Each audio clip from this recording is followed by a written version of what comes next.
सुना आपने स्वामी प्रसाद मौर्य के जुबान से किस तरह सनातन के लिए जहर निकल रहा है।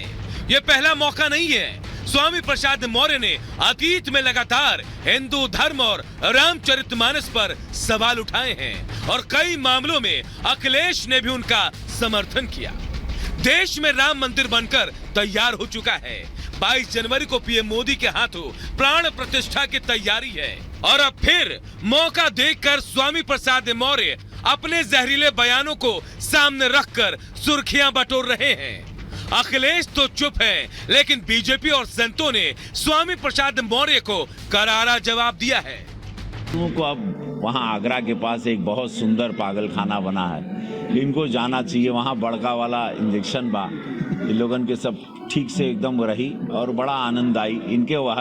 इनके बुलावा बाटे, अब उनके जाए के चाहिए, क्योंकि अब इनकी बातों से लोगों को दया आ रही है इन पर। अब इनकी बातों से कोई हर्ट नहीं हो रहा है। जब जब सनातन के ऊपर हमला करेंगे, सत्य के ऊपर हमला करेंगे, शाश्वत के ऊपर हमला करेंगे, तो उनको वोट मिलते हैं, इसलिए वो हमला करते हैं। दुनिया में अपना नुकसान कोई नहीं चाहता, उनको लगता है इससे उनका वोट बैंक बढ़ रहा होगा।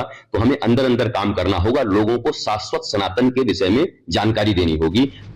दिलचस्प ये है कि एक तरफ अखिलेश पीडीए यानी पिछड़ा दलित अल्पसंख्यक और अगड़ों को जोड़ने की बात करते हैं, ब्राह्मण समाज सम्मेलन का आयोजन करते हैं, जहां ब्राह्मण समाज अखिलेश के सामने स्वामी के जहरीले बोल पर अंकुश लगाने की मांग रखता है और अखिलेश भरोसा भी देते हैं। लेकिन ब्राह्मण सम्मेलन के चंद घंटों के भीतर ही स्वामी फिर सनातन पर जहर उगलते हैं, वो भी तब जब रामलला की प्राण प्रतिष्ठा पर पूरे देश में उत्सव का माहौल है। हिंदू धर्म नहीं है, बल्कि एक धोखा है, और जिसे हम हिंदू धर्म कहते हैं वो कुछ लोगों के लिए धंधा है। राम जी का जो अस्तित्व है, जो राम जी क्या चाहते हैं, राम जी चाहते हैं कि हम सबके मन में राम बसे। जो उनका चरित्र है, जो उनका स्वभाव है, उन स्वभाव को हमको अपनाना है, उसको ग्रहण करना है और लगातार उसी पथ पे चलना है जिस पथ पे राम जी चले थे। सवाल ये है कि जब अखिलेश वोट के लिए यूपी में सर्व समाज को जोड़ने की कोशिश कर रहे हैं, अगड़ों को साधने में जुटे हैं, तो वहीं स्वामी प्रसाद मौर्य जैसे नेता अखिलेश की कोशिशों पर पलीता क्यों लगा रहे हैं? क्या यह महज संयोग है या फिर नया सियासी प्रयोग? हिंदू, हिंदी और सनातन का अपमान इंडी गठबंधन के नेताओं का मानो शगल बन चुका है।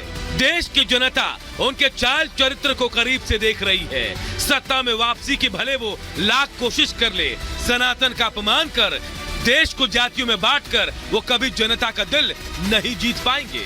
Bureau report, Republic Bharat. और हमारे साथ आचार्य विक्रमादित्य जुड़े हुए हैं, आचार्य राज मिश्रा भी जुड़ गए हैं और सृष्टि अयोध्या से जुड़ गए हैं। सृष्टि का रुख कर लेते हैं। सृष्टि, लगातार स्वामी प्रसाद मौर्य के द्वारा जिस तरीके से बयान दिए जा रहे हैं, साल की शुरुआत से लेकर के अभी तक, साल के अंत तक वो इसी तरीके के बयानबाजी पर टिके हुए हैं। मानसिक दिवालियापन ना कहा जाए तो क्यों ना कहें?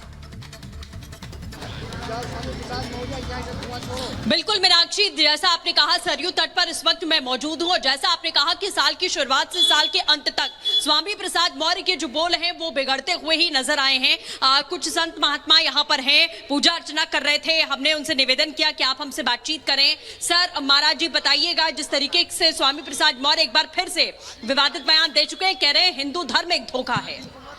अब उनका पैदा होना ही हमको धोखा दिखाई देता है। जिस तरीके से वो बार बार अपना बयान हिंदू के खिलाफ बोल रहे हैं, हिंदू धर्म के खिलाफ बोल रहे हैं, हम चाहते हैं कि उनके ऊपर कानूनी कार्रवाई हो, हिंदू समाज खड़ा होकर के उनको मुंह तोड़ जवाब दे। अब ये बर्दाश्त नहीं होगा।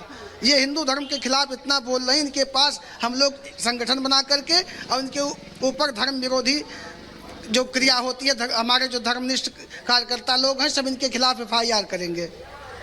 जी, बार बार हमारे हिंदू धर्म को बार बार टारगेट कर रहे हैं स्वामी प्रसाद मौर्य, इसलिए हम सभी लोग को स्वामी प्रसाद मौर्य के ऊपर कड़ी से कड़ी कार्रवाई सरकार से मांग करते हैं। उनके ऊपर हिंदू धर्म, सनातन धर्म, उनके ऊपर कड़ी कार्रवाई करे और उनके ऊपर मुहैया चलवाए और उनको हटाने के लिए और उनको मुंहतोड़ जवाब देने के लिए हम सब लोग को साथ होंगे, तभी उनका मुंह बंद होगा स्वामी प्रसाद मौर्य का।